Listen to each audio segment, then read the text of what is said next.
Sejam bem-vindos à primeira sessão do podcast da Fábrica do Terror. Para nós é muito, muito bom estarmos aqui. Estamos muito contentes com este convite. Queremos agradecer também à FNAC e ao Luís Teixeira por este desafio de vamos lá falar de terror português para toda a gente. Era uma coisa que queríamos fazer há algum tempo. Para quem não conhece a Fábrica do Terror, ainda nós somos um portal de informação e divulgação de tudo o que é terror português. E fazia todo o sentido nós termos, para além da plataforma do site, darmos ainda mais palco a todos os criadores e as obras de terror portuguesa que têm sido criadas ao longo do ano e que nós temos tido muita sorte e muito. É um privilégio ter descoberto estas pessoas todas que estão a criar terror. Estas sessões vão acontecer, desculpem, todos os meses, tem aquela parte introdutória um bocadinho comprida, mas para que vocês também possam, se quiserem assistir ao vivo, são sempre muito bem-vindos. Se não puderem estar ao vivo, as sessões estão depois disponíveis através do YouTube, dos canais da FNAC e da Fábrica do Terror. E vão sempre aquilo que uma das coisas que nós queríamos para estas sessões. Primeiro, que elas fossem dedicadas não só aos fãs do género, mas a pessoas que não têm muito bem a certeza o que é isto do terror e se calhar não é só monstros e facadas e sangue. E queremos trazer pessoas que não estão sempre ligadas ao terror, mas que de alguma forma, na área onde que elas trabalham, nós podemos sempre, sempre, sempre incluir o terror. Nesta primeira sessão, eles estão muito preocupados, porque eu dei o fantástico nome. Nós pensamos, que melhor nome para a primeira sessão do que as novas vozes do terror português? Eu acho que eles sentiram assim o peso do género. Na realidade não era, até ver, nós ainda não somos o Júlio Isidro do terror, achamos nós, portanto eles não foram descobertos por nós, mas nós achávamos que precisávamos ter pessoas que não estão sempre a aparecer nestas sessões, não são sempre os mesmos convidados, porque nós sabemos que esta diversidade existe. Hum, Antes de passarmos à conversa com os nossos convidados, eu vou só apresentá-los rapidamente. Tiago Matos, escritor, guionista, mais alguma coisa que tu sejas? Acho que não, que é Sou redator, editor, redator, revisor, editor, tradutor. revisor, podes ir lá à casa passar a ferro também se for preciso. Mas foi o vencedor da primeira edição do Festival Guiões Motel X 2023 e já vamos falar mais um bocadinho sobre isto. A Petra Fernandes, artista plástica, e se vocês ainda não foram ao site da fábrica ver a arte da Petra, também não sabem o que é que estão a perder, portanto, mas vão depois da sessão, está bem? Só para eu não estar aqui a tirar a atenção.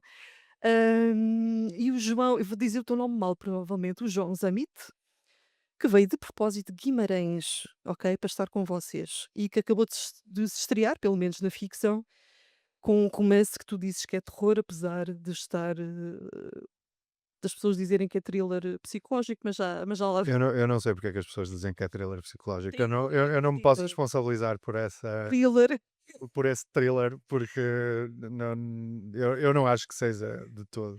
e fazes-te muito bem, acha, e não é de achar que seja. Antes de passarmos à conversa com eles, nós aproveitamos sempre este início das sessões para fazer um destaque daquilo que foram os principais artigos da Fábrica do Terror durante este mês e aquilo que vamos ter para o próximo mês. Eu gostava de começar pelo Ricardo, porque esta secção é relativamente recente, mas é uma secção que já nos trouxe muita, muita gente e que nós não estávamos à espera de encontrar tantas pessoas que de facto criam terror. Tem a ver com o que nós chamamos a imagem da semana. E todas as semanas temos uma nova imagem de um artista português. E quais foram os destaques deste, Não, deste não mês? é necessário ser um artista.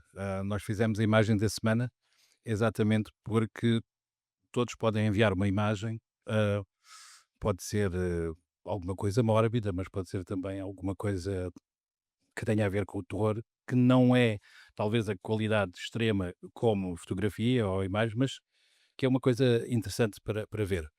Hum, este mês tivemos realmente coisas muito interessantes de artistas. Eu vou dizer, tivemos uma fotografia do Nuno Amaral Jorge, que normalmente é conhecido mais pelos contos que são publicados na página, mas tem uma fotografia a preto e branco que se chama Autocarro Espectral, e é uma fotografia a preto e branco repleta de camadas, que nós gostamos muito. Tivemos uma ilustração dos Studio Nuts, sobre um tema extremamente importante. Não é atual, essa ilustração não é atual, já é de 2023, mas eu vou ler o que está na descrição da página.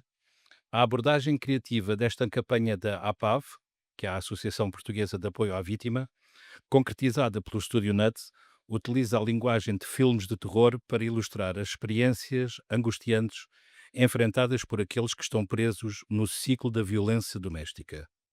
Ao contrastar as suas lutas da vida real com a intensidade cinematográfica dos filmes de terror, a campanha serve como um lembrete vívido da necessidade urgente de enfrentar este problema persistente. Este é um dos 3 cartazes utilizados pela campanha apresentada no Motel X em 2023. Quem quiser pode ir à página ver, é uma ilustração espetacular. Quem procurar pelos outros cartazes também vai encontrar. E claro que é uma quer dizer, ajudar a divulgar não só a campanha em si pelo valor artístico, mas sim também porque é um tema muito importante na nossa sociedade e que não podemos, e não devemos esquecer. Depois tivemos uma ilustração da Margarida Eloy, hum, o Scully, e é uma pequena abóbora que faz parte de um trio de personagens de Halloween. Vão lá ver, são muito engraçadas e muito peculiares, É e têm terror um estilo fofinho. muito próprio. É terror fofinho. É terror fofinho, é mais ali da. É ali do departamento da Marta Nazaré. Sim. Tivemos também uma imagem muito especial da semana, que foi, nós fizemos um concurso de desenho para o Dia da Criança. E quem teve mais votos foi o Gabriel M, de 9 anos, e desenhou uns fantasmas 3D, e pronto, está espetacular. E nós enviámos um livrinho como prenda e como agradecimento de ter participado. Claro, aqui não houve vencedor, foram todos vencedores, só houve um que teve um bocadinho mais de votos que os outros. É, é isso. Mas pronto. Hum, e essa foi a imagem da semana, e nós esperamos continuar a receber muitas imagens. Enviem, seja o que for. Sim, depois na página temos vários. Estávamos aqui a falar do terror fofinho da Marta Nazaré, a propósito. Se há coisa que nós temos na fábrica, nós publicamos todos os dias, exceto aos fins de semana, porque a fábrica tem de fechar, não é? E há várias rubricas que já são fixas, é o caso dos cestinhos, da Marta Nazaré. E estás na tua secção, estás na tua. A Marta Nazaré dá sugestões de terror infantil-juvenil. Ahm, e se vocês pensam o que é terror infantil-juvenil, um dia destes também vamos falar sobre isso aqui. O que a Marta faz é todos os meses escolhe uma obra, seja um livro, às vezes um filme, às vezes é uma série, mas geralmente livros, e faz uma análise desse livro e depois sugere. O deste mês foi eu vou tentar dizer isto bem, Monstro Cedário, disse bem, ok. A outra secção já mais antiga, se calhar assim, chamando a secção mais velha da ca da casa, a sessão da noite da Maria Varanda, onde a Maria Varanda, que vê um filme por dia, não é, qualquer coisa assim, mais coisa menos coisa, à sessão da noite só geralmente chegam os filmes que a Maria pelo menos tolera. Às vezes gosta muito, às vezes só tolera, às vezes eu não concordo com ela. Bah, isso é como em tudo na vida. O filme deste mês foi o Sinners. Eu já vi o filme, tem questões, mas concordo. Foi dos poucos artigos que eu acho que concordei com ela completamente. Temos uma secção de gaming, ou de jogos, vá, da nossa Martina Mendes. E eu às vezes, a Martina Mendes, nós, para além do artigo que escreve, tem os gameplays, e eu às vezes ponho o gameplay da Martina como background noise quando estou a escrever ou a trabalhar, porque parece que ela está a falar comigo. Não, ela na realidade, mas é sempre interessante as reações dela às coisas que estão a acontecer no jogo. Por último, falamos sempre de livros. Temos a Madalena e a Laura, que dão sugestões de livros de terror português. Uma coisa que a Laura está a fazer, nós temos uma secção na fábrica que chamamos de catálogo do terror português, onde temos a lista de tudo o que já foi feito de terror português. E o que a Laura faz muitas vezes é agarrar nessa lista de livros, ler ou fazer dar a opinião de um livro que ela já tenha lido. A Madalena, todos os meses, traz-nos as sugestões dos livros para ler nesse mês. Este mês as sugestões foram o Perfume e a Laranja Mecânica, que são dois clássicos. Só não percebo porque é que não sugeriste o 1984, Madalena, aqui entre nós que ninguém nos ouve. E por falar em 1984, estivemos muito ocupados este mês a preparar a Feira do Livro de Lisboa, que é sempre um evento extraordinário, e ficamos sempre muito contentes quando há. Nós passamos muito trabalho com aquela agenda da Feira do Livro, em que andamos ali à procura dos eventos ligados ao terror, e mesmo assim, alguns que são adicionados depois mais tarde, há outros que têm a data errada. Pronto, acontece. Mas Sabes que apareceram lá pessoas depois na data errada. se calhar foi por culpa. Não, foi por culpa da feira. Também vos enganou a voz. Isto Ah, só para dar contexto, um dos eventos em que eu participei na Feira do Livro de Lisboa este ano, a página oficial da feira pôs a data mal no calendário. E é porque não viram. Geralmente as pessoas dizem que nós prestamos um serviço público, os fãs de terror sabem logo quais são os lançamentos e tudo mais. Mas mais importante do que isso, e para nós isso é sempre especial, tivemos o lançamento do livro do Nuno Gonçalves. Eu vou enganar o título sempre. E felizmente não viveram para sempre, é isso. Isto porque o Nuno costuma dizer que não consegue escrever finais felizes. Portanto, já tentou, não vale a pena, que ele resvala sempre para a morte de alguém, portanto, nem vale a pena. Eu aproveito e passo a palavra ao Pedro para falar do livro também e da tua área, que se algum dia tiverem um conto rejeitado, mandem um e-mail, estou a brincar. É ele. E se for uma imagem da semana, é ele. Eu não rejeito nada, eu sou a pessoa mais espetacular, mas é com ele. Fala-nos um bocadinho do livro, os contos que saíram este mês também.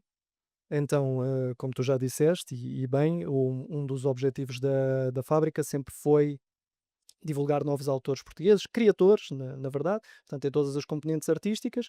A que me diz mais respeito é a literatura, porque eu sou o editor literário da fábrica, é só mesmo, é só mesmo por isso, então trabalho mais sobre essa área. E, portanto, nós temos submissões abertas todo o ano, mesmo no mês em que estamos de férias, portanto, ah, sempre aberto, e para que as pessoas submetam contos, e se esses contos forem aceitos, são depois editados e são publicados na nossa plataforma. Nós neste momento estamos a publicar 3 contos por semana, portanto 2 contos e um microconto, o que ao final de um ano, dos nossos anos de existência, já totaliza um bom número de autores. Portanto, se forem à página da fábrica, têm centenas de contos. Portanto, essa coisa de que não há terror em Portugal, ou que as pessoas não escrevem terror, isso já não pega, porque nós E de temos, graça. E de Graça. E não nós temos pagar. provas concretas de que isso não é verdade. E quantos autores é que temos já? Não sei quantos autores temos, mas 140. 140 que submetem mais do que uma vez, Certo. e portanto temos esse número multiplicado por vários contos. A semana passada tivemos o Jogo do Galo, do Francisco Horta, tivemos o Colateral, que é um microconto da Liliana Duarte Pereira, que nós também já publicamos de outra forma, mas eu já falo disso, e o Altar de Vidro, do Miguel Gonçalves. E já agora, João, Petra, Tiago estão A obviamente Petra já convidados. submeteu, portanto. Eu ia dizer isso, a Petra já submeteu, já mas se pode safou. submeter outra vez. Não, a Petra já fez. Portanto, estão Já não é caloira. obviamente convidados a submeter também um conto para que Mas a Petra pode participar no concurso, depois temos em julho. pode, perfeitamente. Só- Nós em julho vamos abrir um concurso de microcontos e vai estar aberto durante todo o mês de julho, fecha em agosto. Portanto, se quiser, Submissões, nós não vamos saber quem é o autor, portanto, se alguma sim, vez ele rejeitou um as- conto vosso, já pode. agora já não é. Sim. Agora há mesmo um júri, o júri não tem acesso aos nomes, se bem que eu posso garantir-vos que o nome não é um critério para a não aceitação de um conto. Ahm, Dito isto, nós, além de publicarmos os contos em forma digital, decidimos, porque o objetivo mais uma vez é a exposição, transformar estes contos em formato físico. E, portanto, no nosso primeiro ano de atuação, chamemos-lhe assim, em 2023, publicámos um livro chamado Os Melhores Contos da Fábrica do Terror, volume 1. Este livro, na altura, este é o volume 2. Quer dizer, na altura, o volume 1 tinha, e deixem-me ver se não me engano, 37 autores. Depois, no ano seguinte, 2024, publicámos então este, que é o volume 2, que tem esta capa lindíssima, responsabilidade Tem, ali tem, do nosso, nós do não nosso designer. temos dúvidas, não é? Este livro já tinha 54 autores. E em 2025, portanto, se tudo correr bem, em setembro, vamos lançar o volume 3, que terá previsivelmente 63 autores. Portanto, Imagino. a certa altura vamos ter que começar a fazer isto em enciclopédias. Não, podemos fazer uma lista telefónica depois. Sim. Ahm, Portanto, e aqui reunimos os melhores contos do ano, mas todos os autores que nos submetem contos, não microcontos, porque aí ficava mesmo muito mais extenso, mas todos os autores têm direito a figurar neste volume. São os melhores contos da Fábrica do Terror, os melhores de cada autor, vamos dizer assim. Depois, como isto não bastava, decidimos começar a apostar também em autores individuais. E então decidimos publicar uma coletânea de contos da Liliana Duarte Pereira e uma coletânea de contos que a Sandra já referiu, que é o E Felizmente Não Viveram para Sempre, do Nuno Gonçalves. São os dois autores muito, muito produtivos. São também autores premiados, não só pela ficção curta, mas também pela ficção longa. O Nuno, aliás, já, já, já tem de ter mais do que uma página, se calhar, para para contabilizar o número de prémios. E, portanto, como a fábrica, desde o início, quis ser sinónimo de terror de qualidade, nós quisemos precisamente apostar nestes autores porque havia aqui uma espécie de selo de garantia. E é o que queremos continuar a fazer, portanto, todas as nossas publicações vão nesse sentido. Dito isto, acho que passaríamos ao nosso primeiro convidado, o João, porque estamos a falar de bom terror. Essa que ele veio do estrangeiro. Não é? Estamos a falar de livros de terror, estamos a falar de nossa estreia também na sessão, nestas sessões da FNAC, e portanto falamos também do romance de estreia do João Zamid, que se estreou com o romance Coisas Ruins, publicado pela Suma de Letras, da Penguin. E a primeira pergunta que eu tinha para ti, João, era, já agora, muito obrigado por te teres juntado a nós. Ora, obrigado pelo convite. E porque lá está, vieste de Guimarães de propósito para estar aqui. E a minha primeira pergunta era se foste ou ainda és um grande consumidor de terror, e se sim, qual foi a tua dieta neste género? Eu sou um grande consumidor de terror nesta fase. Eu não fui sempre um grande consumidor de terror e a forma como eu comecei a ler mais terror foi até uma história cómica, mas sou muito mais leitor de ficção de terror e ficção literária do que outros géneros, outros formatos. Continuo a gostar bastante de cinema de terror, continuo a gostar bastante de televisão, mas a literatura é a minha casa e sempre foi a minha casa. Antes até de começar a ler terror mais a sério. A minha dieta, acho que a minha dieta tornou-se mais à base de terror quando comecei a ler a nova geração de escritores anglo-americanos. Autores como o Stephen Graham Jones, o Andrew Michael Hurley, Tanana Rivdu. Esses autores inspiraram mais e puxaram mais por mim, com este terror mais contemporâneo, mais arrojado, mais diverso do que as outras coisas que eu já tinha lido no passado. O que não quer dizer que eu não tenha apreço e consideração por, sei lá, pelos Os velhotes. William Peter Blatty da vida, mas não puxaram por mim da mesma maneira. Os autores mais contemporâneos, tipo Johnny Compton, por exemplo, esses é que realmente a CJ Lead, toda essa nova geração marcou-me muito. Eu acho que quando li o A Head Full of Ghosts do Paul Tremblay foi quando eu realmente percebi, ok, isto é o meu espaço, é onde eu quero trabalhar e onde eu quero escrever é por aqui. Muito bom livro, já agora. Eu acho um livro Depois marcante. falamos, Fantasmas da Mente, né, Fantasmas na versão Sim, portuguesa. sim, sim, sim, sim. falamos no final sobre a tua opinião, não aqui, porque não queremos dar spoilers, porque foi aquele quando nós tínhamos o clube de leitura na fábrica, foi o livro que criou mais debate e opiniões e pelo menos 3 interpretações diferentes do final. Portanto, Isso é interessante. Eu quando me fiz crítico literário no Jornal 74, eles disseram-me: tu não tens que criticar só novidades, também podes criticar livros mais antigos que entendas. E esse foi um dos que eu trouxe para escrever sobre. Ok, então, esta pergunta pode propiciar uma resposta um pouco mais longa, mas sente-te à vontade. O Coisas Ruins gostava de saber o que é que está por detrás desta história. Ou seja, houve um momento em que tu decidiste começar a escrever esta história, houve uma ideia, houve certamente um contexto que informou o livro. Gostava que nos falasse um bocadinho disso. Vou andar às voltas antes de responder à pergunta. Eu não sei se algum de vós é ouvinte de um podcast britânico chamado Talking Scared, que é com um podcaster académico, autor chamado Neil McRobert. Eu gosto muito dele e é um sim, podcast sim. especificamente sobre literatura de terror, sendo que volta e meia ele faz umas coisas com outros artistas e um dos outros artistas que ele trouxe foi o Mike Flanagan. Pronto. E ele fez a pergunta ao Mike Flanagan, foi porque o Mike Flanagan é um realizador de terror desde sempre, e ele perguntou-lhe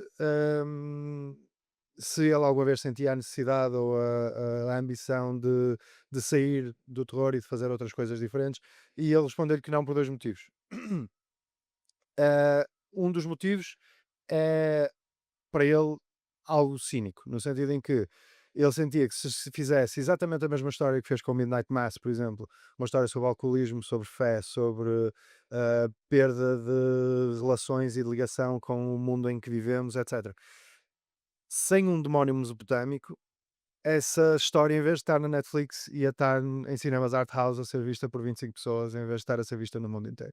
Essa é uma delas. E o outro foi que ele sente que o terror lhe dá uma alavanca para forçar as personagens dele para situações de limite com muita facilidade. Ele, se não tivesse o demónio mesopotâmico, se tivesse que construir uma história para forçar as personagens tão longe como leva naquela narrativa organicamente, na ausência desse fenómeno sobrenatural, na ausência desse elemento de terror, teria que usar ferramentas completamente diferentes que se calhar não quer usar. Ia tornar a história mais longa, ia tornar a história mais densa, mais desnecessariamente pesada do que eu queria fazê-lo. Hum, eu senti algo parecido, porque eu queria explorar o território deste livro há bastante tempo. Eu queria explorar este território desta burguesia industrial decadente do norte do país. A história do Coisas Ruins é uma história da decadência de uma família, da perda de poder económico, político, social de uma família, conforme as gerações se vão desgastando e conforme a imposição de uma figura quase patriarcal desaparece. E eu queria explorar este espaço, este território, como é que estas relações se constroem, como é que estas relações nos condicionam, qual é o peso da memória, da tradição, da cultura, uh, quais são as camadas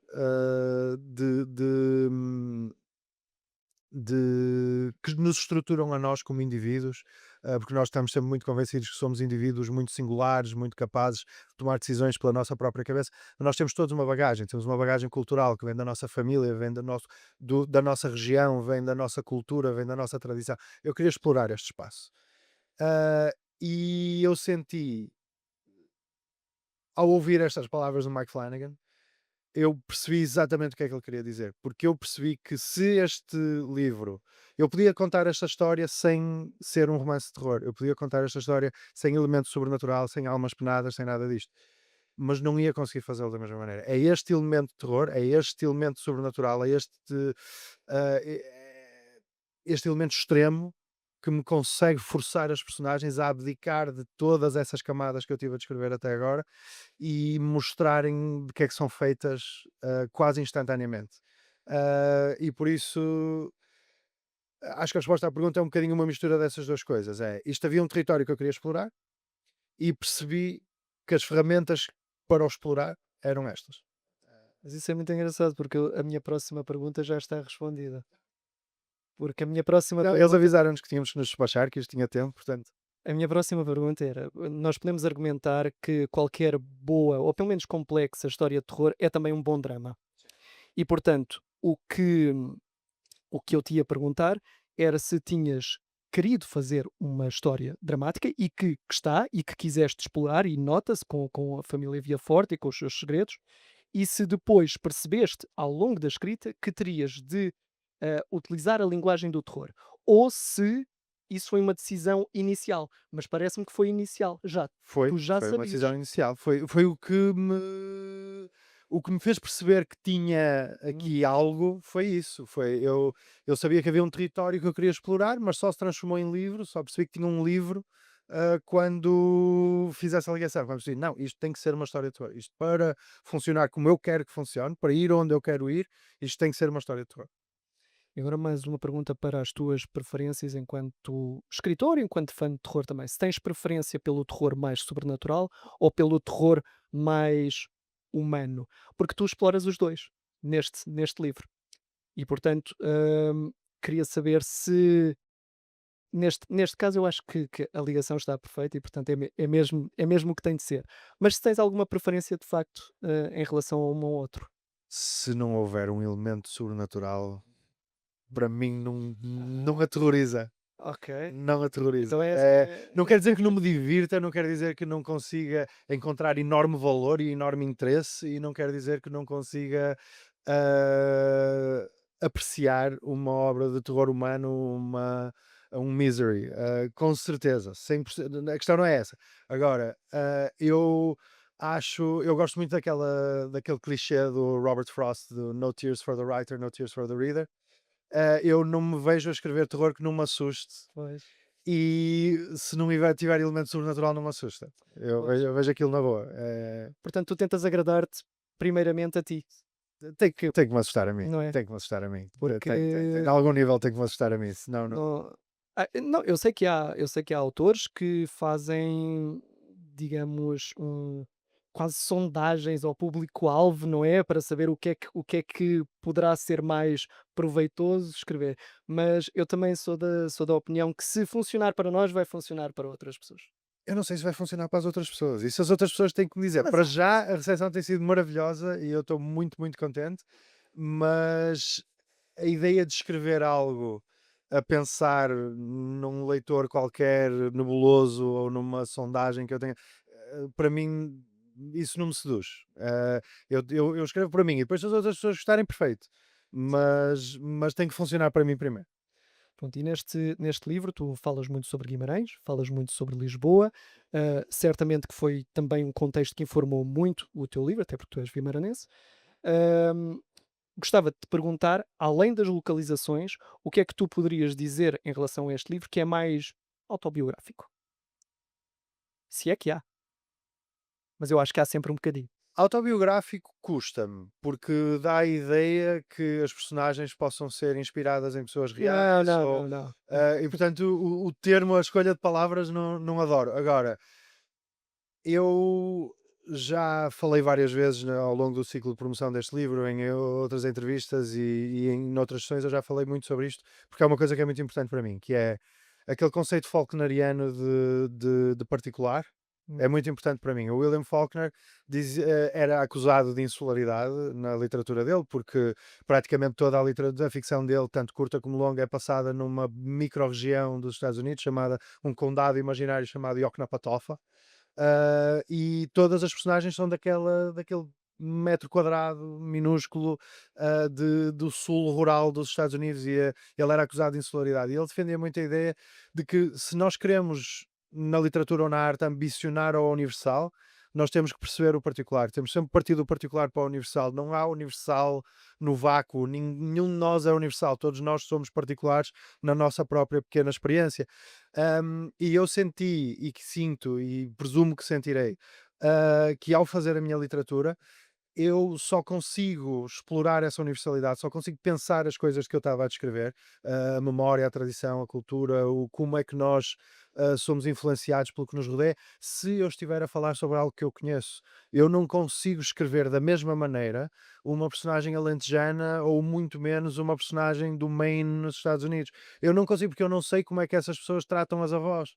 Eu não sei como é que essas pessoas se dirigem a uma pessoa que lhes está a servir o café.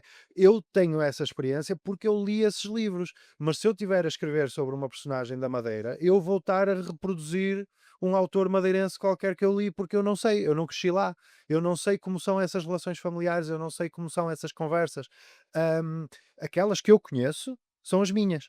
E por isso o livro é passado em Guimarães, o livro é passado num ambiente universitário, o livro é passado num ambiente familiar, porque é o meu. E não é por ser melhor do que os outros, nem é por ser mais interessante, nem mais denso, nem mais culto, nem mais sofisticado, é porque é o meu. E é o que eu conheço. E por isso, se eu quero chegar a esses temas, eu tenho que passar ao leitor uma verosimilhança, uma realidade que eu sinto que, se estiver a inventar, se estiver a tentar perceber dentro da minha cabeça como é que funcionam as dinâmicas familiares de uma família do Rio de Janeiro, eu nunca vou conseguir ter essa verdade, isso não me está na massa do sangue. E por isso as pessoas perguntam, o próximo vai ser em Guimarães outra vez, não queres escrever sobre, sei lá, o caixão de não sei onde, no Alentejo? Ah, não digo que não seja fascinante para um autor alentejano, mas eu não conheço essas histórias. Essas histórias não estão no meu berço, não vêm desde pequenino. E por isso não mexem comigo da mesma maneira. Por isso, sim, o próximo livro vai ser em Guimarães. Acho que houve uma entrevistadora que me perguntou se Guimarães ia ser o meu main. É possível. É possível. Eu acho que consegues, nós podemos começar aqui um subgénero Guimarães gótico, foi dito aqui, está feito. Depois É, pagas-me direitos, aquelas coisas, depois falamos. Sim, sim, sim, sim, sim, sim, sim. é engraçado porque, mais uma vez, nesta tua resposta, acabaste por Portanto, apanhar o acabamos o caminho fácil. podcast, Eu, podemos ir embora. eu É a minha prometo que última, eu não li a Death Note do Pedro. a minha última pergunta, que é: eu já sei que o teu próximo livro é passado em Guimarães, já sei que o teu próximo livro é de terror. Portanto, o que tu podes fazer aqui, se quiseres, é dar-nos mais uma informação sobre este teu novo projeto, que não sei se está em mente ou se está em mão, já está concluído. E, Dá-nos mais um pormenor. olha, então posso dar dois ou três. Um deles é que eu escrevo à mão. Portanto, o meu novo projeto já tem umas 120, 150 páginas e está ali. Portanto, se alguém roubar aquela mala. É a vossa oportunidade. Sabes, É tu uma de cor coisa. também 120 páginas à mão, isso é um instantinho. Sim, sim, sim, sim. É, fim de semana. E posso dizer isso e posso dizer que estrutural e tecnicamente não vai ser muito parecido com este. Vai ser terror na mesma, vai ser passado em Guimarães na mesma, vai ter um elemento. Acho que as pessoas tendem a associar o termo folk horror a pequenas comunidades, aldeias, coisas isoladas, rural. Não é o caso. Guimarães é uma cidade de 200 mil pessoas. Eu cresci num sétimo andar num centro comercial. Ahm, sim, sim, sim. Ahm, Centro Comercial Vila. Guardamos isso para o teu filme Exato. fotográfico com o Portanto, Mike não Flanagan. é um ambiente rural, não é, mas de qualquer forma, acho que na essência do folk horror, essa ideia de um terror ligado à tradição cultural dos espaços onde existe, sim, vai ser dentro desse espaço, vai ser um terror que tem a ver com as histórias e com as tradições culturais desta sociedade que nós achamos que é muito mais secular e muito mais pós-cristã do que o que é na realidade. Portanto, isso eu posso confirmar, mas estrutural e tecnicamente não vai ser muito parecido com este. Tenho alguma curiosidade para ver como é que vai ser recebido, tendo em conta também à luz das coisas que as pessoas me foram dizendo deste. Mas sim, vai ser tecnicamente diferente, mas vai ser dentro do mesmo espaço. Tens alguma data prevista, nem que seja na tua cabeça, para a Eu, conclusão? eu gostava de mandar o livro para a Diana perto do aniversário. A Diana Garrido é a editora do Coisas Ruins. Eu gostava de lhe o mandar mais ou menos no aniversário de quando mandei este, que terá sido outubro, novembro. Portanto, vamos lá ver. De Feira do Livro 2026. Sim, Boa. Pronto, olha, se me quiser. muito obrigado, João. E eu passava, entretanto, a palavra ao Ricardo para. Ainda tenho de dizer que eu acho, eu acho que o João escreveu sobre Guimarães também, porque eu quando estive em Guimarães e entrevistei várias pessoas em Guimarães, eu não conheço ninguém que seja tão bairrista como os madeirenses. Sem mais É o dúvida. Vitória, é a Tasca de Tião Augusto, não, eles adoram aquilo tudo e ninguém pode falar mal de Guimarães, ninguém. Se vier de Braga, assim como assim não, não é? Mas não, é que não há possibilidade. E eu acho que isso também tem muito a ver, Eu sabes? acho que isso é Aquele uma coisa amor ali que eu digo sempre às pessoas e as pessoas não acreditam em mim. Eu já vivi em Guimarães, em Braga, em Coimbra, no Porto e em 3 municípios diferentes da Grande Lisboa. E, Guimarães é diferente e as pessoas são diferentes. E são diferentes muito ao nível de que estás a falar. As pessoas são de facto muito bairristas e gostam muito de Guimarães. E eu não conheço nenhum vimaranense que esteja a viver fora de Guimarães que não queira voltar. Mas há um quase ambiente de auto-isolamento em Guimarães que eu associo só a outros sítios fora de Portugal que conheci. Eu, a uma altura, conheci um americano quando estava a estudar em Inglaterra que me dizia que primeiro era texano e só depois americano. E eu acho que os vimaranenses são primeiro vimaranenses e só depois é que são portugueses. Ah, disseram todos que entrevistaram todos, disseram sim, sim, sim, não, sim. é que é mesmo todos. Começou com o chefe Loureiro da cozinha, que é uma pessoa espetacular e pronto, é um artista, disse exatamente o mesmo e foi a razão dele ter aberto a cozinha lá, aquele restaurante. E no passado ano ganhou logo uma estrela, que foi incrível. E na Tasca da Tia Augusta, disseram exatamente o mesmo, não há como Guimarães. Já foste à adega dos caquinhos então? Belíssimo, belíssimo. Comi lá um cabrito, aquilo foi não, belíssimo. E também comi na Mas na na cozinha, que também foi muito bom, a outro nível, umas coisas Ligeiramente diferentes. diferente, ligeiramente diferente. Ligeiramente, não, mas tudo muito bom. Come-se muito bem em Guimarães, bebe-se muito bem também. e siga para o podcast sobre culinária com o Ricardo. Não, mas também pertence, nós precisamos de Eu, comer em porque não é casa, um não é? podcast sobre Guimarães? Né? Não, muito bom, muito bom. Guimarães foi espetacular, adorei, adorei. E por acaso sou alentejano e senti-me, parecia muito Évora, eu lembrei muito de Évora, hum, quando estive lá em Guimarães, foi. Bem, passamos de Guimarães para Petra. De onde és origem? De origem, sou mesmo aqui da linha de Oeiras, ali Caxias, não da prisão, tá? Mas cresci em Caxias, sim. Porque é logo a primeira coisa da prisão, é a única coisa que conhecem de Caxias. Mas pronto, sou aqui da linha, vá. És da linha. Hum, eu perguntei-me, eu vi as tuas imagens e já conhecemos as imagens há um certo tempo, mas quem é Petra por trás da Petra? Porque não consegui pesquisar nada Nada. e não encontrei nada sobre a Petra. Porque a Petra não gosta de exposição. É isto estar aqui hoje.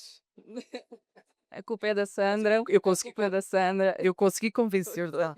Ah, é tal uma conversa entre amigos. Eu fui enganada, mas tudo bem. Estamos entre amigos. Mas pronto, não, lá está, é aquele síndrome de artista que gosta de andar nas sombras. Acho que é mesmo muito por aí. Eu gosto muito de fazer as minhas coisas e depois tenho a ajuda da minha esposa, da Verónica, e ela é que comanda as coisas para o mundo. Aliás, o conto que entrou para o livro da fábrica, a culpa foi dela. A culpa foi dela. Continua, Não, a é força verdade. continua a ser. Foi um desafio e é muito por aí. No início, eu sempre desde que me conheço que criava, que pintava, que desenhava, desde sempre. Não fui para artes quando estive a estudar, estive em gestão hoteleira que não tem nada a ver. E cheguei a meio do curso e disse: Não, isto não é para mim, eu vou voltar para aquilo que aquilo é que é a minha base, é a minha raiz. E desde então peguei nisso e sou retratista, é o realismo, são as pessoas, as caras que me fascinam. E é onde reside o meu trabalho, é muito por aí. Mas sempre escondida, Sempre te imaginaste escondida, artista. sempre. Não outra coisa senão agarrado aos pincéis e aos lápis, não faz sentido de outra maneira. E como pequena já pintavas imagens mórbidas aos teus pais? Não, não, não, Não, porque pronto, eu não queria assustar ninguém. zero fofinho. Essa parte mais obscura, digamos assim, como dizia a Amália, eu sou uma pessoa triste, mas bem disposta. Socialmente sou muito bem disposta, mas como artista, no ato de criação, acho que todos nós temos os nossos fantasmas. E é uma forma de eu espiar os meus fantasmas, mandá-los cá para fora Mas não, nunca fui assim. Pelo menos eu não o acho mórbido. Lá está, para mim é natural criar coisas de terror, não é? Faz parte de mim, não vejo isso como uma coisa má, não é? Pertence. Eu acho que todos temos um lado bom e um lado mau. Só que uns têm a coragem de mandar cá para fora esse lado menos bom, digamos assim, e outros escondem-no, ou não gostam de descobri-lo. Vá. Sim, sim. Hum, é por isso que escolheste a caneta micro e para te expressar, Ah, eu porque é muito reduzido, mas Eu de forma. eu expresso-me de várias maneiras, eu nunca estou satisfeita só com uma técnica.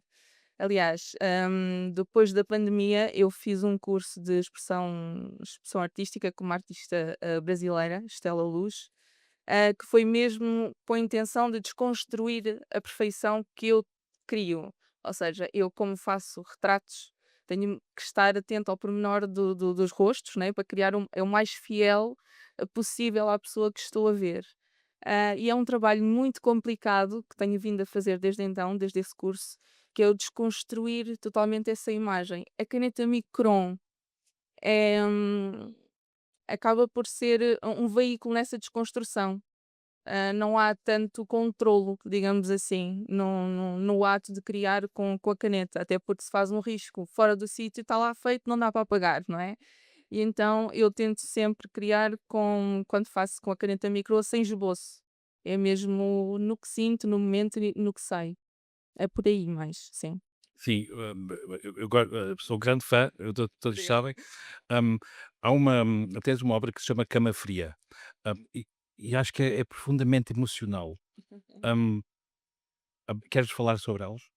Ah, posso falar sobre ela. Isto vai aqui, lá está há bocado como o João estava a dizer, nós criamos aquilo, escrevemos sobre, e neste caso eu crio sobre, tanto pintando como escrevendo, tendo conhecimento de algo ou passando por alguma coisa, por alguma situação que me leve, a esses produtos finais.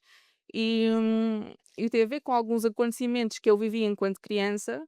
Lá está, e é uma forma de mostrar, não é? Esses momentos mais assustadores, mas é muito por aí. Eu não consigo fazer nada, como o João estava a dizer, que não De uma tenha forma qualquer quase procedimento. terapêutica?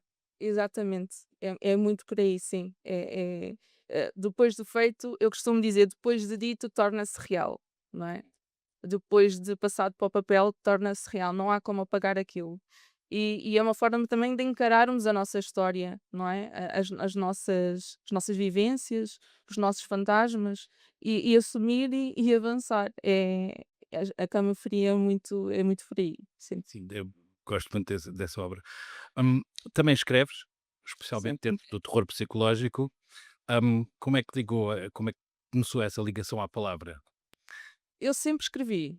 hum, Sempre escrevi desde que me conheço, era uma das formas que eu tinha de me expressar. Nunca mostrei nada a ninguém. Aliás, o conto foi a primeira coisa que eu mostrei. Obviamente que aquilo que eu escrevia não era sobre o terror. E na altura a Verónica desafiou-me, disse que ela conhecia o projeto, que em tempos ela trabalhava na TV 24, se não estou em erro, e tinha feito uma entrevista qualquer a alguém que estava ligado à fábrica, já não me lembro ao certo. E foi. Estamos Pronto. todos com aquele ar de ninguém se lembra.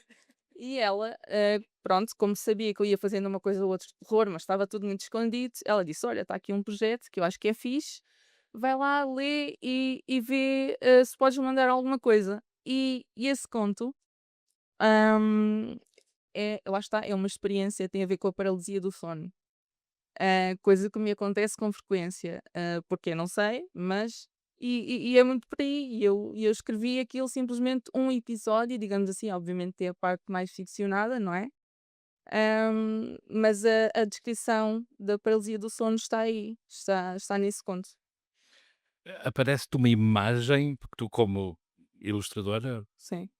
pintora, aparece-te uma imagem e tentas pôr com palavras essa imagem Sim, sim, sim, ou sim. vais escrevendo e depois aparece uma imagem ao fim?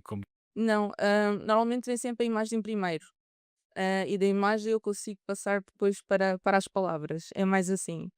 E depois de escrever no fim, é que crio a imagem que estava só em abstrato na cabeça. Porque as tuas imagens são todas muito como se tivesse um conto atrás daquela imagem. Sim. Pode-se tornar um conto. Podem, exatamente. Sim, sim, sim. Tem que haver sempre uma história por trás de cada desenho, de cada pintura. Tem que haver história. Nós somos história, não é? Todos temos bagagens e acho que é isso mesmo. Enquanto artista, aquilo que nós colocamos cá fora para o mundo, são pedaços da nossa história. E certamente irá tocar qualquer um de vocês de maneiras diferentes, porque têm todos bagagens e histórias diferentes. E é esse o veículo. A arte é só o veículo para chegar aos outros. Eu tenho determinados traumas, vá lá, histórias menos boas e certamente as outras pessoas também, e com certeza se vão identificar, e do género: "Oh, não estou sozinha, está aqui mais alguém." É muito por aí. É muito por aí. Uhum. Hum, tiveste uma exposição em Serpa, Algumas já. alguma já. Sim. Hum, conta-nos como é que foi essa experiência? Hum, Lá está, a exposição. Eu não gosto de exposição. Pois, porque tu não gostas de expor. Não, isso foi depois do curso, lá está, com uma colega de curso, e ela conhecia o fundador da Casa Museu, Silvestre Raposo, e ela desafiou-me: "Bora lá", e ele veio à Abdépsia. Acho que foi a primeira obra que ele veio para lá. E desde então tenho, por convite, do fundador da Casa Museu, tenho exposto, várias obras, até inclusive agora em outubro, haverá a Bienal. Vou mandar uma obra e logo se vê, ainda não está acabada. Eu gosto muito de pegar aqui no sofrimento humano, é muito por aí, e criar algo a partir daí. Planos para novas exposições? Individuais, ainda não, porque eu acho sempre que não tenho material suficiente. Mas há muita coisa guardada. Eu tenho outra.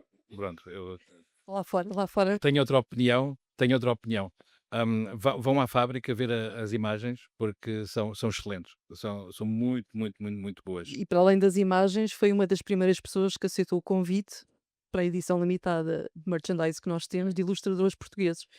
Ahm, e tu, na altura, para uma pessoa que não gosta de exposição, ficamos muito contentes por dizer: escolham a imagem que vocês quiserem, está aqui, É façam. tranquilo. Eu fiquei super contente, Verónica, está a correr bem, então tens de continuar, acho que, ok? Não, chega. E está na página, se vocês quiserem, para além do artigo que nós temos com as imagens dela, também andar com o original de Petra Fernandes, aquela coisa. Sim, sim, sim. Eu falhei, eu devia ter trazido a t-shirt, mas falhei. Acho mal, portanto, Não, mas já tenho algumas coisas para mandar. Já tinha dito ao Pedro que tenho lá umas coisas para mandar. Ficamos muito felizes com isso. Ficamos mesmo muito felizes. Ainda bem. Também. Tens planos para novas técnicas, nova linguagem? Eu acho que a minha maior luta, e será sempre o meu desafio no meu processo criativo, é a minha desconstrução, no que toca à perfeição. É desconstruir-me e tentar ao máximo conseguir passar mais emoção, tanto na técnica, porque eu tenho muita técnica e a minha, é como se tenho que voltar à criança, não ter regras de criação. E eu, como tenho regras de criação de forma prática, eu não consigo desconstruir, porque sei que vai estar mal feito, digamos assim. Então essa é a minha luta. Não, não é só, o único objetivo é esse, é desconstruir-me ao máximo enquanto artista. Passar cada vez mais emoção e menos racionalidade. Ficamos a aguardar todos os trabalhos e o que vem a seguir, porque somos grandes fãs. E muito obrigado por estares aqui novamente. Obrigada pelo Obrigado. convite. e não se sabe, um dia se calhar inauguras a tua exposição. Sim, sim, Só, sim, só, sim. só. Pode ser que esteja para breve, vamos ver. Esta já tem a minha fonte ali, agora já nem vou ativa, Tá. diretamente Tranquilo. a minha fonte. Esta conversa está a ser muito interessante, que só prova que quem cria terror não tem pessoas escondidas na cave, acho eu. Não, nem tem cabo, por isso Pronto, então sabes. que é a parte boa. Quer dizer, Tiago, acho que tu não tens pessoas. Ok, pronto, só para confirmar. Não, a minha casa não tem cabo, mas tem sótão, portanto fico contente por não teres perguntado pelo sótão. Não, porque o sótão é chato, não é o Tens, mesmo tens razão, ambiente. tens razão. Melhor é nem falar, nem, Não é o mesmo ambiente. é melhor é nem falar nisso. Mas ainda bem que pomos estes horrores todos para fora no papel e não na realidade. Tiago, tu ganhaste a primeira edição do festival Guiões Motel X e o objetivo era escrever uma longa-metragem. E depois aquilo ia a concurso, foste um dos 5 finalistas, acabaste por ganhar. Não só foi o teu primeiro guião, como foi a tua primeira longa-metragem que tu escreveste na vida. Não sei se já escreveste mais alguma, entretanto. Entretanto, já escrevi mais algumas coisas, mas foi não só o meu primeiro guião, a minha primeira longa-metragem, mas o meu primeiro pedaço de ficção, pelo menos assim, tão longo. Porque eu durante muitos anos não escrevi ficção, eu fui, lá está, redator, editor, revisor durante muitos anos, geri e trabalhei e trabalho ainda alguns projetos para marcas conhecidas enquanto redator, desde logo aqui a FNAC, eu sou Não foi cunha, prometo. sim, mas eu trabalho o projeto da estante FNAC já há mais de 10 anos e, e depois, em 2023, decidi pela primeira vez, vi o anúncio do Prémio Motel X Guiões, que ia ser a primeira edição, e achei, por que não, tentar aqui escrever qualquer coisa. Por acaso eu vi aquele anúncio hum, ali em meados de maio, no início de maio mais ou menos, e a entrega do guião era no final de maio, portanto eu tive de escrever a longa-metragem inteira ali em 3 semaninhas, o que não foi assim a coisa mais. Não voltas a repetir esse. Preferia ter mais tempo, sim, preferia ter mais tempo sempre que possível. Mas pronto, correu bem. E a longa-metragem chama-se Trauma. A longa- Eu não quero dar spoilers, mas tens ali uma personagem feminina também. E eu gostei muito na altura, para contextualizar quem não esteve nessa edição do Festival Guiões, os 5 finalistas, mesmo antes de saberem se eram os vencedores ou não, tinham que fazer uma espécie não, era Pitch. um pitch e tinham que dizer o que é que era a história. E o teu pitch foi muito claro, muito direto, muito pão, pão, queijo, queijo. Não, que não há aqui. E outra coisa que eu gostei muito que eu espero que um dia, que esteja para breve, conseguires que o filme nasça. Como vocês sabem, fazer cinema em Portugal é super barato e fácil. Sim. E é só porque o Tiago não tem paciência agora para estar a fazer um longa. Sim. Depois podemos cortar esta parte, se souberem pessoas do ICA a ouvir. Mas dizia-te eu de forma muito clara, e eu penso que na altura, quando te entrevistei, disse-te isto. É uma história que podia se passar é muito portuguesa, mas podia se passar em qualquer lado. Tu agarraste naquilo que eu digo, que é exatamente isto que devia ser, sobretudo no cinema, que geralmente tenta. E tu querias muito isso, acho que na altura era essa a tua, querias que fosse uma coisa muito universal. Eu lembro-me de tu me dizeres se tinhas algum receio de estar a escrever da perspectiva de uma personagem feminina, mas mesmo assim. Sim, portanto, o trauma é, começando pelo início, o trauma é uma história sobre uma jovem que está infeliz com a sua própria vida e tenta, de alguma forma, resolver o problema dessa infelicidade, metendo-se numa relação com um homem mais velho, o que talvez não seja a melhor estratégia, até porque a certa altura ela começa a duvidar se o tal príncipe encantado dela não será também ele um monstro. Isto é bastante geral ao ponto de poder passar-se em qualquer lugar do mundo, esta história. Hum, É uma história que eu acho que, de facto, mergulha um pouco no universo feminino, em certos pontos. Eu não tenho qualquer coisa contra isto. Aliás, eu acho que há agora uma ideia de que os escritores só devem escrever muito próximos daquilo que são ou daquilo que conhecem. Eu sempre fui muito opositor a isto. Eu acho que os escritores devem poder escrever, devem ter a liberdade para escrever sobre o que quiserem, desde que respeitem sobre quem estão a escrever. E eu acho que consegui fazer isso, mas admito que haja pessoas que achem estranho ser um homem a escrever uma mulher de uma forma tão íntima, até porque hum, as outras coisas que eu tenho escrito, de facto, eu tendo a utilizar protagonistas femininas muitas vezes e a ter um elenco com mais mulheres do que homens. Hum, Já não me recordo exatamente de uma das questões. de uma das questões que tu me fizeste aí. Se vamos ver o trauma em breve, sim, se estás à espera, pronto. Pronto, então o Trauma está em processo de financiamento à procura de financiamento neste momento, está com uma produtora já, mas como todos sabemos, as pessoas que estão na área do cinema, é muito complicado desbloquear estes financiamentos. Queres dar o teu NIB aqui para as pessoas da Sim, SIDA? pode ser, sim, Um exatamente. cestinho a pedir 1 euro por cada. Mas é curioso estás a falar isso das personagens femininas, porque entretanto, em 2024, eh, escreves outro guião, Uhum. que é feito uma curta, produzida pelo teu irmão, e que fica selecionada para o prémio Curtas Portuguesas de Terror no Motel X. Sim. Não queres outra coisa, não é? Este ano, já está para ver o que é que Sim. vai acontecer. Esse aí foi um exercício um pouco diferente, lá está. O meu irmão é editor de vídeo e é colorista. Só que ele estava a começar, ele queria fazer qualquer coisa também no campo da produção. E então eu achei que podíamos juntar-nos os dois e ter ali uma ideia para uma história que fosse fácil de produzir, ou seja, sem dinheiro, sem financiamento e muito rápido.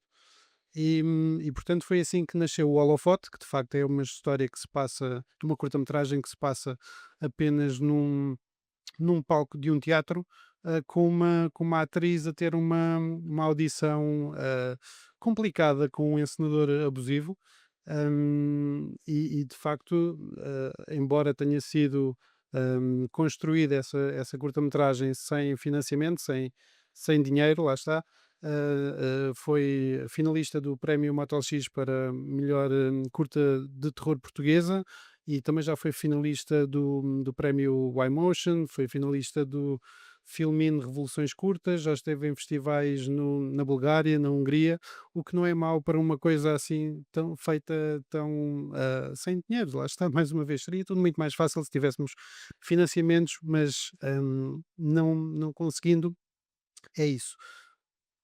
Voltando àquilo que tu estavas a dizer há pouco, de facto eu gosto de escrever este tipo de histórias que eu sei que vão ser adaptadas ao ecrã e que têm essas exigências do ponto de vista de custos, o mais gerais possível. Portanto, não só do ponto de vista de elenco, eu tento que seja reduzido, como do ponto de vista de localizações em particular, o mínimo possível, uma coisa que possa ser passada em Lisboa ou no Porto ou seja onde for, Ou Guimarães. ou em Guimarães. De facto é engraçado, eu estava a Como ver, todas as histórias se passam em Guimarães.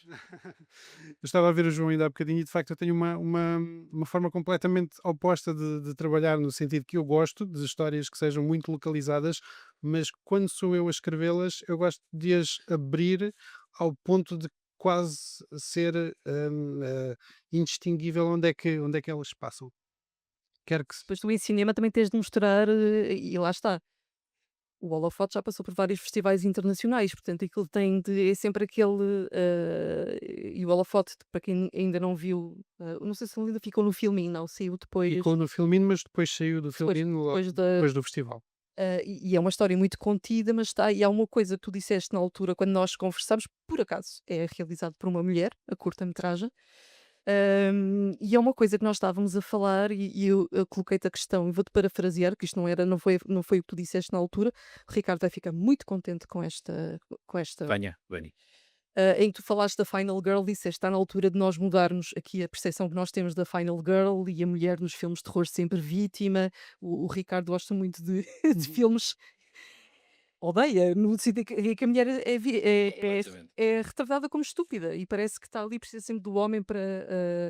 E isso tu Não, vais não, não, não, não só isso. Não, não, ela escolhe sempre aquela estrada, aquela rua que tem mais luz, que é sempre direitinho e vai.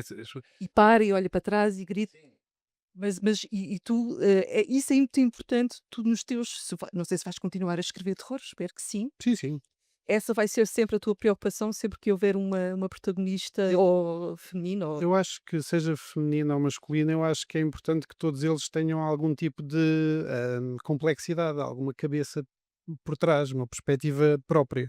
E isso, se o personagem for extremamente estúpido, seja homem ou mulher, de facto pode cometer erros, pode fazer coisas estúpidas. Mas eu diria que, à partida, ninguém acha que o que está a fazer é assim tão parvo. Eu acho que eu não tenho nada contra o conceito de Final Girl, porque há muitos filmes clássicos que eu gosto que têm uma Final Girl, o Halloween, por exemplo, não sei, tantos. Eu tenho alguma coisa contra todos os que vão morrendo até chegar a Final Girl, porque às vezes esses é que eu acho que estão ali só para existir e não têm uma grande razão de ser. Agora, eu adoro as convenções, eu gosto de trabalhar por cima das convenções, gosto de trabalhar por cima deste imaginário que nós temos que, ok, toda a gente sabe que os filmes de terror são assim.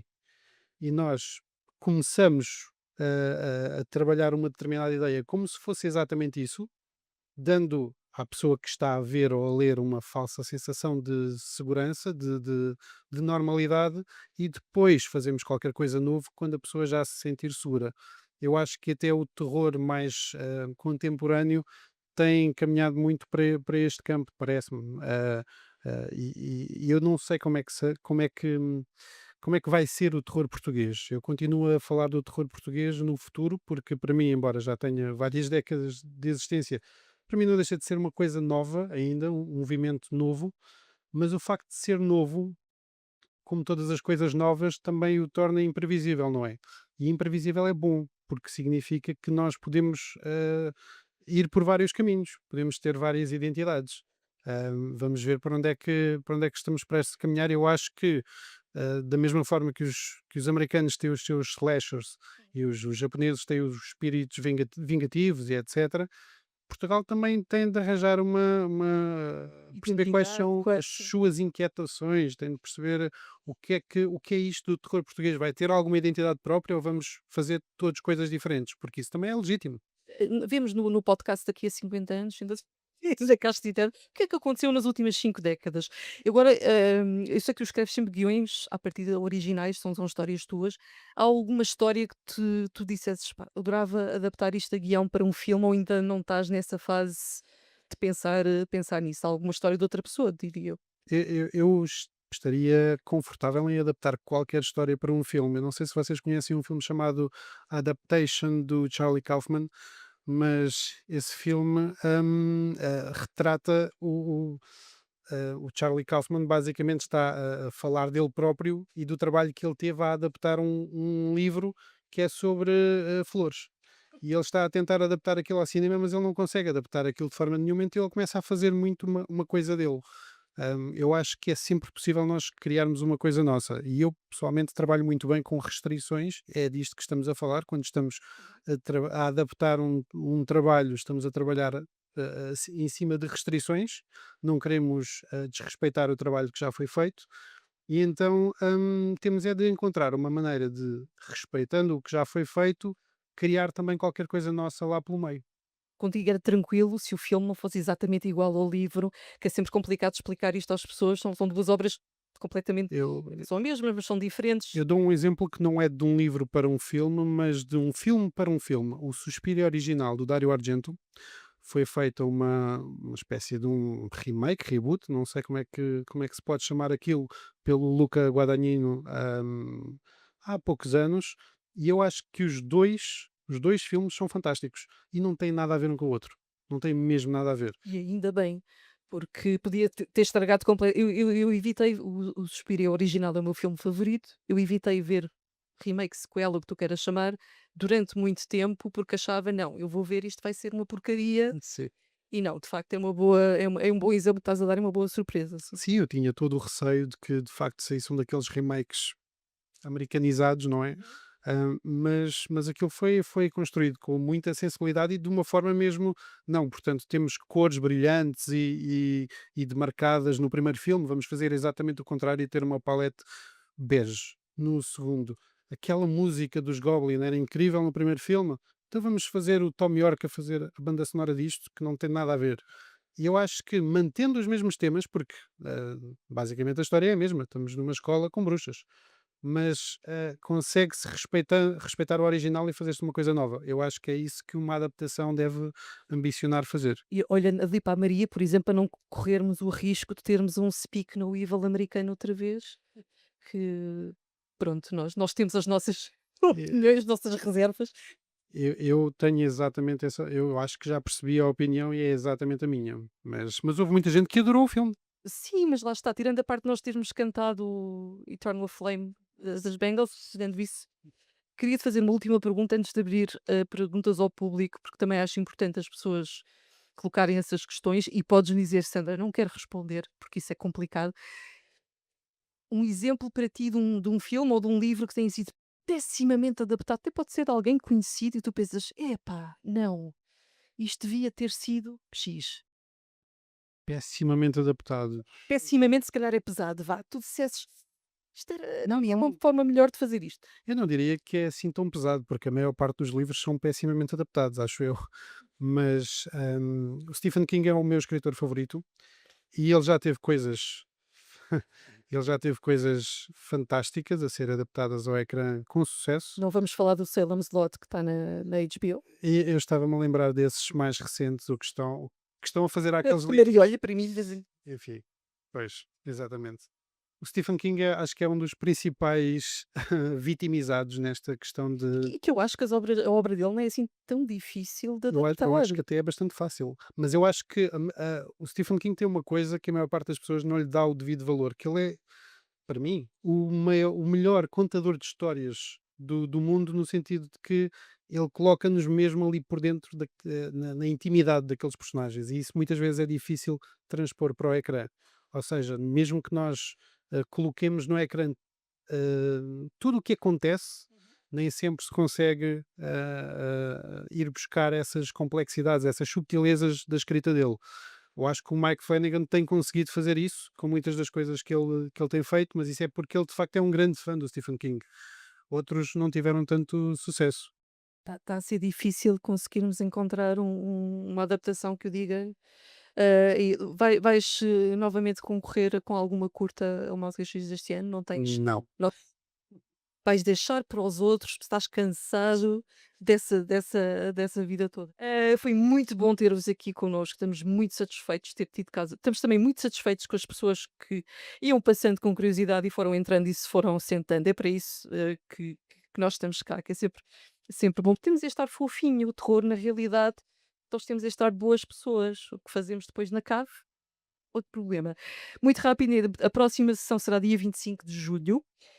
Aí vamos falar de festivais de cinema, vamos ter aqui alguém do Motel X, obviamente, e vamos ter alguém do Indie Lisboa, porque o Indie começou a ter uma secção que se chama Boca do Inferno, onde passa filmes que eles não chamam de terror, eles dão-lhe um outro nome, qualquer coisa, mas basicamente é terror.